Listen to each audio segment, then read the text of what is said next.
நெல்லை junction நேயர்களுக்கு வணக்கம். NDA என்று அழைக்கப்படக்கூடிய நேஷ்னல் டெஸ்டிங் ஏஜென்சி நடத்தக்கூடிய தேர்வுகளில் புதிய நடைமுறை அமல்படுத்தப்பட இருப்பதாக அதன் இயக்குனர் சுபாஷ்குமார் சிங் அவர்கள் தெரிவித்துட்ருக்காங்க. என்டிஏ நேஷ்னல் டெஸ்டிங் ஏஜென்சி உயர்கல்வி நிறுவனங்களில் நுழைவுத் தேர்வு நடத்துவதற்காகவும் குவாலிஃபையிங் எக்ஸாமும் நிறைய எக்ஸாம் நடத்திட்டு இருக்காங்க. இதில் முக்கியமான எக்ஸாம்லாம் பார்த்துட்டோம்னா யூஜிசி நெட், ஜேஇஇ மெயின் தேர்வு இதெல்லாம் இது உள்ளிட்ட பல தேர்வுகளை என்டிஏ தொடர்ந்து நடத்திட்டு இருக்காங்க. இந்த நிலையில் ஒரு புதிய அறிவிப்பு வெளியாகி இருக்கிறது.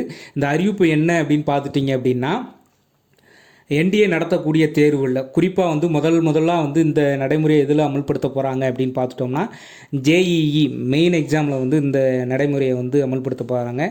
ஜாயின்ட் என்ட்ரன்ஸ் எக்ஸாம் மெயின் எக்ஸாமில் இந்த நடைமுறையை அமல்படுத்த இருக்கிறாங்க. என்ன நடைமுறை அப்படின்னு பார்த்தோம்னா, பொதுவாக நாம் என்டிஏ நடத்தக்கூடிய தேர்வுகள் அதிகப்படியான தேர்வுகள் ஆன்லைன் பேஸ்டாக கொண்டு போயிட்டாங்க. அந்த தேர்வுகளுக்குள்ளே நம்ம அந்த ஹாலுக்குள்ளே போகும்போது என்ன ஆகும் அப்படின்னா, நமக்கு பயோமெட்ரிக் வைப்பாங்க.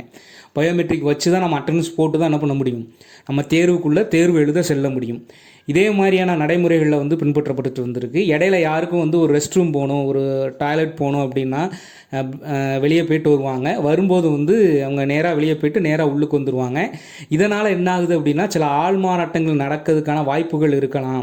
ஏன்னா ஒருத்தங்க ஒரு ரெஸ்ட் ரூம் கேட்டு வெளியே போகிறாங்க அப்படின்னா போயிட்டு உள்ளுக்கு வரையில் வேற ஆள் வந்துடலாம் அப்படிங்கிற மாதிரியான வாய்ப்புகள் இருக்கிறதுனால, இனிமேல் யாரும் ரெஸ்ட் ரூம் கேட்டு போனாங்க அப்படின்னா அவங்கள பயோமெட்ரிக்கில் அவங்களோட ஃபிங்கர் பிரிண்ட்டோ இல்லை வேறு ஏதாவது விஷயங்களை வச்சுட்டு வெளியே போயிட்டு திரும்ப வரும்போதும் உள்ளுக்கு அவங்க பயோமெட்ரிக்கை வச்சுட்டு தான் உள்ளுக்கு வரணும், தேர்வாளர்கள் உள்ளுக்கு வரணும் அப்படிங்கிற நடைமுறையை அறிமுகப்படுத்தியிருக்காங்க.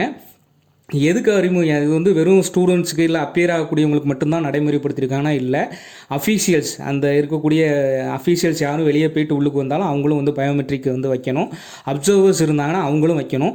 வேறு அதர் ஸ்டாஃப் மெம்பர்ஸ், இந்த எக்ஸாமை பார்க்கக்கூடிய அதர் ஸ்டாஃப் மெம்பர்ஸ் யார் இருந்தாலும் அவங்களும் பிரேக்குக்கு வெளியே போயிட்டு வந்தாங்கன்னா அவங்களும் என்ன பண்ணணும், ஃபிங்கர் பிரிண்ட் பயோமெட்ரிக் விஷயத்தை வைக்கணும் அப்படிங்கிறத சொல்லியிருக்காங்க.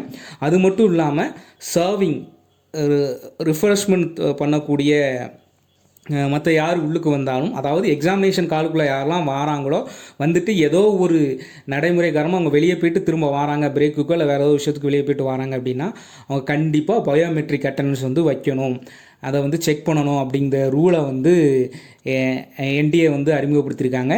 இது முதலாக ஜேஇ எக்ஸாமுக்கு முதலாக நடத்த இருக்கிறாங்க. இதுக்கடுத்து என்டிஏ நடத்தக்கூடிய அடுத்த மற்ற எக்ஸாம் யூஜிசி நெட் உள்ளிட்ட பல்வேறு தேர்வுகளுக்கும் இந்த நடைமுறை நடைமுறைப்படுத்தப்பட இருப்பதாக என்டிஏ டைரக்டர் சுபாஷ்குமார் சிங் தெரிவித்துள்ளார். இதான் இன்றைய தகவல். தொடர்ந்து இணைந்திருங்கள் நெல்லை ஜங்ஷனுடன். நெல்லை ஜங்ஷனை மறக்காமல் சப்ஸ்கிரைப் பண்ணிடுங்க. நன்றி, வணக்கம்.